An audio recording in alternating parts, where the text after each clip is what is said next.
જો એ મફત વીજળી ના આપે અને અમારા છાતીમાં થાંભલા નાખીને એને ધંધો કરવો હોય તો એ રાષ્ટ્ર વિકાસ ના કહેવાય। ત્યારે મારે અદાણીને કહેવું છે, અંબાણીને કહેવું છે, સરકારને કહેવું છે કે અમે ખેડૂતો 3.5 પૈસાના નથી, આ સરકાર અમને 3.5 પૈસાની નથી સમજતી। અને પાલભાઈ, અત્યારે હાલ શું ગાંધીનગર સુધી પહોંચવાના છો? પહોંચવા દેવામાં આવશે કે નહીં, શું લાગી રહ્યું છે? અમે તો ખેડૂત છીએ, દ્વારકા સંઘ લઈને જતા હોઈએ પગપાળા, અને ક્યાંક માની લ્યો કે થાકી જઈએ તો અઠે દ્વારકા કરીને બેસી જઈએ છીએ। બરાબર છે। અમે ખેડૂત ગાંધીનગર જઈએ છીએ, ક્યાંક રોગ છે તો અઠે ગાંધીનગર કરીને બેસી જાઓ। પોતાના ખેતરમાં નહીં બેસવા દેતા, અહીં બેસવા દેશે રોડ પર? અમે તો ગાંધી ચિંધ્યા માર્ગે લડાઈ કરીએ છીએ, નહીં બેસવા દઈએ તો જોઈએ। અમે અલ્ટિમેટમ આપવાનું અમારું વાત હતી, અલ્ટિમેટમ તો અત્યારે અહીંયાથી સરકારને પહોંચી જ ગયું છે।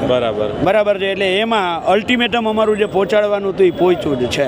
અમારે ઓગણજ અમે સભાની મંજૂરી લીધી છે, બરાબર છે, ત્યાં જઈ સભા કરીશું અને ત્યાંથી આગળ આવશું। સરકારને સંદેશો પણ મોકલો છે, જોઈએ શું કહે છે, બરાબર છે, પછી આગળની નિર્ણય કરશું।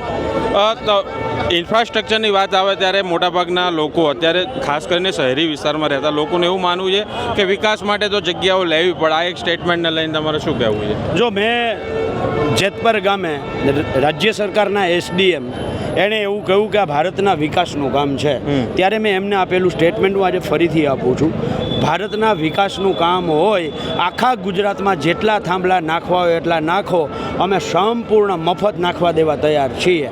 પણ શરત એટલી કે જે કંપનીના થાંભલા હોય એ કંપનીઓવાળા આખા ભારતમાં જ્યાં વીજળી આપે ત્યાં મફત વીજળી આપે, બરાબર। જો એ મફત વીજળી ના આપે અને અમારા છાતીમાં થાંભલા નાખીને એને ધંધો કરવો હોય તો એ રાષ્ટ્ર વિકાસ ના કહેવાય, બરાબર છે। હું હિસાબ કરીને આજે રાત્રે મારા મહેશભાઈ રાજકોટિયા, પ્રવીણ પટોડિયા એ લોકોએ આખો હિસાબ કર્યો અદાણીની લાઈનનો, તો આખી લાઈન જે 30 વર્ષ રહેવાની છે એમાં 1 રૂપિયામાંથી 3 પૈસા ખેડૂતને આપે ને, 3 પૈસા, 3.5 રૂપિયા પ્રત્યેક ખેડૂતને, જેટલા થાંભલા આવતા હોય, તાર આવતા હોય એવા તમામ ખેડૂતોને, પ્રત્યેક ખેડૂતને 3.5 કરોડ મળે એમ છે। ત્યારે મારે અદાણીને કહેવું છે, અંબાણીને કહેવું છે, સરકારને કહેવું છે કે અમે ખેડૂતો 3.5 પૈસાના નથી, આ સરકાર અમને 3.5 પૈસાની નથી સમજતી। અને બીજું મિત્ર, કંપનીને 1956નો જે કંપની લો છે એ મુજબ CSR 2% છે।